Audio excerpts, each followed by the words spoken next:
Hello everyone. तो चलिए start करते हैं आज की वीडियो और ये हमारा पार्ट 3 होगा क्लास 12 बिजनेस स्टडीज का चैप्टर नंबर 12 जो कि है कंज्यूमर प्रोटेक्शन यानी कि उपभोक्ता संरक्षण।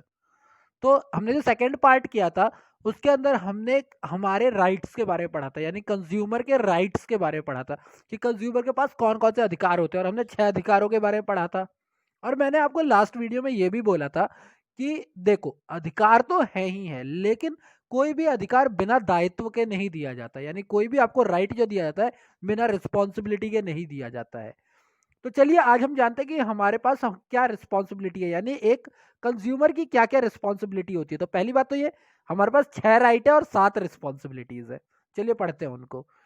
पहला, उपभोक्ता को अपने अधिकारों का उपयोग करना चाहिए, यानी कि इसका मतलब ये है that a consumer should exercise his right और शुड यूज हिज राइट। उसको करना चाहिए। उपभोक्ता को बाजार से क्रय की गई वस्तु और सेवाओं के संबंध में अपने अधिकारों की जानकारी होनी चाहिए ताकि उनका प्रयोग किया जा सके। यानी अ consumer should have knowledge about his right. आपके पास राइट की जब नॉलेज ही नहीं होगी तो कहां से करोगे। सेकंड, उपभोक्ता को सावधान उपभोक्ता होना चाहिए। A consumer should be an aware consumer और एक कॉन्शियस कंज्यूमर। मैं क्यों बोल रहा हूँ, अटेंटिव भी बोल सकता हूँ, कॉन्शियस भी बोल सकता हूँ। क्यों बोल रहा हूँ ये, माना हमें अधिकार दिए गए तो क्या हम दुकान से हर बार घटिया माल उठा के ले आए कि भैया बाद में शिकायत कर लेंगे, बाद में हल ढूंढ लेंगे? नहीं ना। खराब माल लेना ही क्यों है? राइट टू चूज है ना आपके पास, उसको एक्सरसाइज करो। नहीं पसंद है मत खरीदो। करेक्ट। तो आपको सावधान होना चाहिए। देन तीसरा है हमारा कि उपभोक्ता को शिकायत अवश्य दर्ज करवानी चाहिए। अ कंज्यूमर शुड, और मस्ट, अवश्य बोला हुआ है तो मस्ट बोलता हूं, a consumer must file a complain. ठीक है।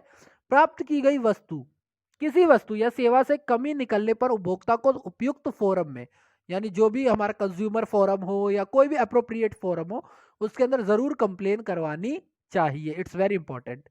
देन कैश मेमो लेना चाहिए। ये तो हमें बोल बोल के थक गए।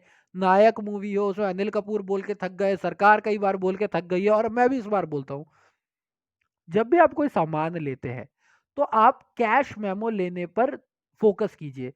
एक तो पहली बात ये आपके परचेज का प्रूफ होता है, साथ साथ इसमें क्या होता है, ये गवर्नमेंट रजिस्टर्ड ट्रांजैक्शन हो जाता है क्योंकि ये एक डॉक्यूमेंट हो जाता है और एक डॉक्यूमेंट जो होता है वो एक लीगल प्रूफ होता है। ठीक है। तो एक तो ये प्रूफ हो जाता है और इससे आप जब आपको शिकायत करोगे तो हर्जाना मिल सकेगा। एक मूवी थी, आई थिंक ये तेरा घर ये मेरा घर थी, महिमा चौधरी और कहते हैं महिमा चौधरी और सुनील शेट्टी की। उसमें भी ये था कि भाई जितने भी किराएदार थे सबको कच्ची रसीदें दी जाती थी, पक्की रसीद यानी कि प्रॉपर रिसीप्ट रिसीट नहीं दी जाती थी। तो उसके ऊपर उसके उस मूवी के अंदर भी बताई हुई है इस बात को, और कई जगह पे हमें बोला गया कि रसीद लेना बहुत जरूरी है। It's very important to take cash memo. Receipt नहीं भी मिल रही तो कैश मेमो जरूर ले। फिफ्थ है आपका, उपयुक्त उपभोक्ता को गुणवत्ता जागरूक होना चाहिए। Consumer should be aware about the quality of product.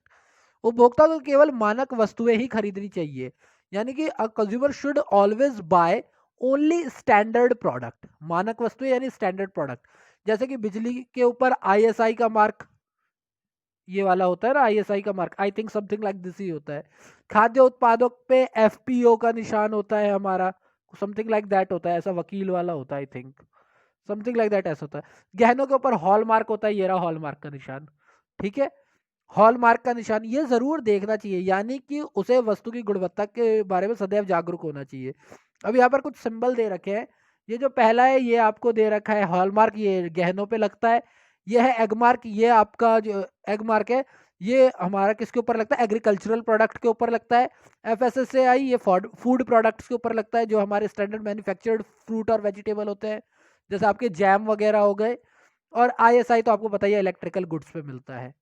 एक और निशान दे रखा है कि अगर किसी प्रोडक्ट के ऊपर ये ऐसे मिट्टी का घड़ा दे रखा है, अर्थन पिक्चर दे रखी है, तो इसका मतलब है कि वो एनवायरमेंट फ्रेंडली है, ये एनवायरमेंट के लिए अच्छा है प्रोडक्ट, कोई नुकसान नहीं है। ठीक है। अब हम अपने छठे दायित्व के बारे में यानी रिस्पॉन्सिबिलिटी के बारे में जानते हैं। पहला, विज्ञापन विसंगतियों की जानकारी, यानी इंसान को पता होना चाहिए कि कौन सा एड रियल है कौन सा एड फेक है। उपभोक्ता को विज्ञापन संबंधी विसंगतियों का प्रयोजक की जानकारी में लाना चाहिए। यानी अगर कोई कंपनी है जो कि फेक एडवर्टीजमेंट कर रही है तो उसको लेकर के आना चाहिए। जैसे मेरे को याद है अभी कुछ दिन पहले ही आई थिंक जेनिफर एनिस्टन के ऊपर हुआ था, उसने ना एक लॉरियल का ऐड किया था जिसमें उसका जो शेड है वो 2 शेड फेयर दिखा दिया गया था। तो अमेरिका में केस हुआ था लॉरियल के ऊपर कि आपने क्या किया, डिजिटली क्या किया है, ज्यादा साफ करके दिखाया है, ये प्रोडक्ट इतना ज्यादा स्किन को साफ नहीं कर सकता।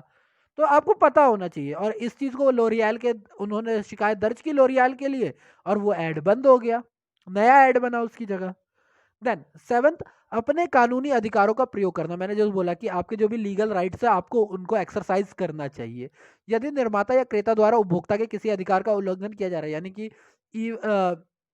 यानी कि अगर जो आपका सेलर है, ये विक्रेता होना चाहिए क्रेता की जगह, आपका जो सेलर है, आपका जो प्रोड्यूसर है, अगर वो किसी भी तरीके से आपके किसी भी राइट को खराब करता है, यानी वो लीगल आपको एक्सरसाइज नहीं करता है, तो उपभोक्ता को उपभोक्ता संरक्षण अधिनियम के अंतर्गत 1986 के अंतर्गत गठित कानूनी तंत्र में अपनी शिकायत दर्ज करानी चाहिए। यानी अगर वो किसी भी तरीके से आपके बेनिफिट, आपके जो भी आपको फायदा मिलना है उसका नुकसान करता है, देन इट्स योर राइट। आप कंज्यूमर प्रोटेक्शन एक्ट 1986 के अंदर जो मैकेनिज्म हमें दिया गया, जो लीगल मैकेनिज्म दिया गया, उसके अंदर आप उसकी कंप्लेन दर्ज करवाएं। It's very important. एक और चीज कर लेते हैं हम लोग कि उपभोक्ता संरक्षण अधिनियम की विशेषताएं और प्रावधान, शिकायत कौन दर्ज करवा सकता है। आज हम लोग इसके बारे में पढ़ लेते हैं, देन हम नेक्स्ट पढ़ेंगे कि उपभोक्ता संरक्षण अधिनियम जो है हमारा, कंज्यूमर प्रोटेक्शन एक्ट जो है, उसके अंदर शिकायत कौन दर्ज करवा सकता है, हु कैन फाइल कंप्लेन। तो पहला होता है कि कौन कौन कर सकता है, उपभोक्ता के द्वारा यानी बाय कंज्यूमर, किसी पंजीकृत उपभोक्ता संघ द्वारा यानी कि एक कंज्यूमर ऑर्गेनाइजेशन द्वारा, कोई ग्रुप हो हमारा रजिस्टर्ड कंज्यूमर ग्रुप ऑर्गेनाइजेशन, केंद्र और तथा राज्य सरकार द्वारा यानी बाय सेंट्रल और स्टेट गवर्नमेंट, एक जैसे हित वाले कई उपभोक्ताओं की ओर से एक या अधिक उपभोक्ताओं द्वारा, यानी वन और मैनी कर सकते हैं, जैसे मैगी के खिलाफ काफी सारे लोगों ने किया था एक टाइम पे। मृत उपभोक्ता के कानूनी प्रतिनिधि द्वारा, यानी अगर किसी प्रोडक्ट की वजह से किसी की डेथ हुई है तो जो उसका रिप्रेजेंटेटिव, लीगल रिप्रेजेंटेटिव है, उसके द्वारा हम शिकायत जो है दर्ज करवा सकते हैं। ठीक है, तो ये था हमारा आज का वीडियो, जिसके अंदर हमने ये पढ़ा कि भैया हमारे दायित्व क्या है और कंप्लेन कौन दर्ज करवा सकता है। ठीक है, जो नेक्स्ट वीडियो में होगा वो ये होगा कि भैया हम किसके खिलाफ दर्ज करवा सकते हैं complain, who can be the opposite party. ठीक है, तो वो हम पढ़ेंगे नेक्स्ट वीडियो में। तब तक के लिए stay safe and thank you for your time.